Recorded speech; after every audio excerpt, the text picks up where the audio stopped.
you like it or not. Alright, so I want to do a really quick drum lesson about some easy drum fills that you can do in between like jazz grooves, and you can play these things straightforward, or you can also play them with like a bit of a groove or a swing, and they have a really good value to them, and it's just because of accents. So when you're playing this, remember there's always accents and ghost notes involved with this kind of thing, and I'll explain that further on in the video. Follow me! Alright, so in this video we're going to work with accents on the toms and ghost notes on the snare. What I did in the examples at the beginning of the video is accents on the toms and snare ghost notes. I basically started at the drum roll with a quick double stroke roll like this.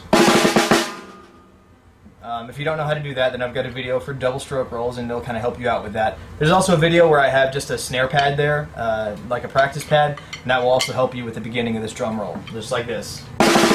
It kind of helps you get started with this drum fill because it's the same kind of feeling. And basically what it's going to be is an accent on the tom and a ghost note on the snare for the first little formula. So the best way to practice for that is just actually just do it. Just accent your tom and then a ghost note on the snare.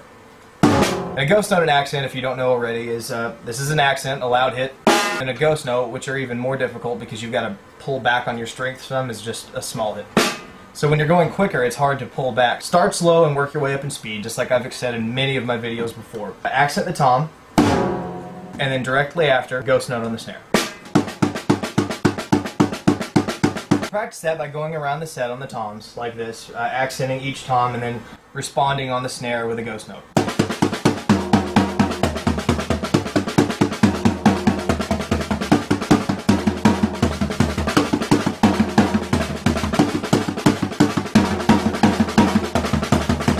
Now that you've practiced that, then you can try to apply it into beats, just like this.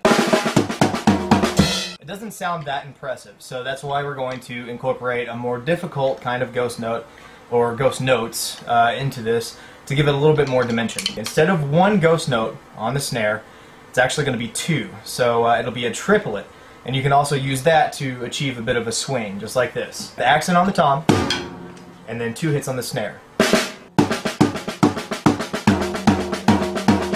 So when you're counting this, count like this. Triplet, triplet, triplet, triplet, triplet, triplet, triplet, triplet, and play like that. It's a little bit more difficult to practice, especially since you have to have those two silent hits with your left hand. It's a little bit more difficult, and it seems like it's a whole lot of effort for nothing, but it really does create a new dimension of sound. Now what you can do is combine the two into a drum roll, and it actually sounds pretty cool, like this.